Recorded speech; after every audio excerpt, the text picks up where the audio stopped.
سلام، خوش اومدیم به دومین قسمت از برنامه جهانپناه. اگر بخوایم دقیقش بکنیم باید این اسامی که این رسانه‌ها دارن و ثبت شدن از مردم بپرسیم چند تاشون رو میشناسن.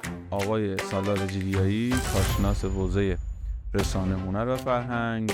اگه بخوام واقعا فرهنگی نگاه بکنیم، همه دنبال کمیت هم. یعنی کسی که کاری به کیفیت نداره. الان مدیران وزارت ارشاد هم وقتی میخوان گزارش بدن میگن ما 30,000 رسانه داریم، رسانه فعال داریم. حالا فعالیت هم این شکلی تعریف میکنن و شاید این چالش عمده ما توی نظام جمهوری اسلامی. آقای محمد هادی بیات، کارشناس حوزه رسانه.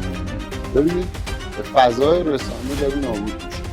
یعنی ما پذیرفتیم که بخشش نابود شده، آنچه باقی مانده هم رو به افوله. نه، یعنی نظر من نیست. از بخشی از این رسانه ها ارتباط دارن، زلفشون به زلف حاکمیت گرفت.